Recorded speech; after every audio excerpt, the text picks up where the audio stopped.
Bonjour à tous, c'est Benoît de Smith du site moindépendant.com, j'espère que vous allez bien et aujourd'hui je vous parle de la théorie de l'évolution comme celle de Darwin mais dans le domaine financier.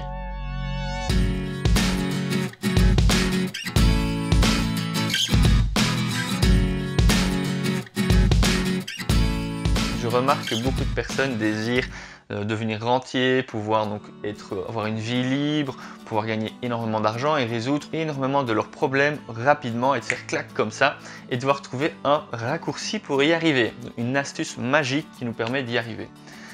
Figurez-vous que malheureusement, dans toutes les personnes que je connais qui ont réussi à s'enrichir, qui gagnent beaucoup plus que moi, il n'y en a pas une seule qui a eu un raccourci qui, en claquant des doigts, a réussi à devenir riche. Alors, je ne dis pas qu'il n'y a pas des exceptions sûrement dans le monde, des personnes qui ont énormément de chance, mais ce n'est pas le chemin qui va vous permettre le plus facilement de vous enrichir et d'arriver à vos objectifs. Le mieux, c'est d'analyser la situation dans laquelle on est, l'objectif que l'on veut atteindre et de pouvoir identifier les différentes étapes que l'on doit donc passer pour pouvoir évoluer, apprendre à chaque fois et maîtriser chacune des étapes pour arriver à notre objectif. Par exemple, certaines étapes qui m'ont permis d'évoluer dans le domaine financier, moi, ça a été par exemple d'apprendre continuellement tout au long de mon évolution, de trouver toujours des solutions pour évoluer d'un pas, donc avancer au sous-objectif supérieur et à chaque fois me battre, continuer à me former, mettre des choses en place, passer énormément à l'action,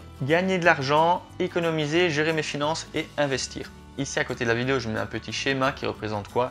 Qui représente tout simplement que on doit continuellement, donc tout au long de notre parcours, passer souvent à l'action, avoir énormément de courage, donc ne jamais abandonner, avoir un peu le feu sacré, c'est pour ça qu'il met une petite flamme, et continuellement donc apprendre pour résoudre les problèmes auxquels on est confronté à chaque fois qu'on monte d'étapes et également pour pouvoir donc prendre l'expérience des erreurs que l'on a faites et des réussites que l'on a faites pour pouvoir donc maîtriser de plus en plus notre évolution. Je montre également que pour réussir à par exemple devenir rentier, on ne passe pas de SDF, par exemple de personnes qui habitent à la rue qui n'a pas de revenus, à rentier en une semaine grâce à une astuce en claquant des doigts comme ça.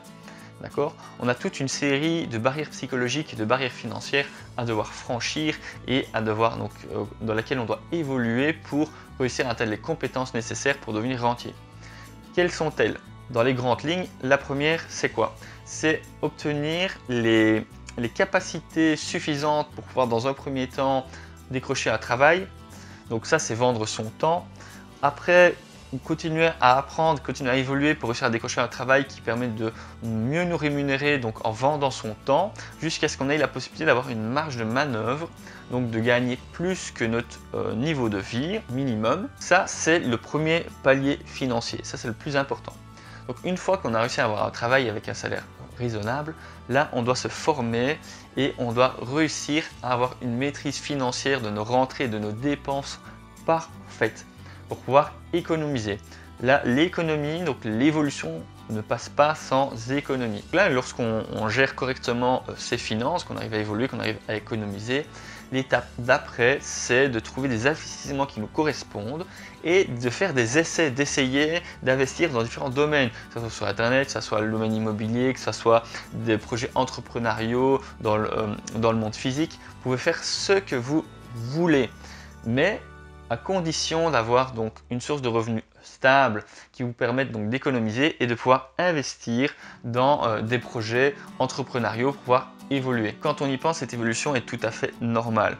On ne peut pas par exemple comprendre ce qu'un employé ressent ou comment est-ce qu'on pourrait donc gérer une équipe si on n'a jamais fait partie d'une équipe, si on ne sait pas exactement ce que la personne ressent quand on lui demande de faire quelque chose et la manière optimale pour pouvoir lui demander de faire quelque chose ou qu'elle se sente impliquée dans son projet, dans notre projet professionnel. Faites les étapes financières dont vous avez besoin pour pouvoir donc évoluer.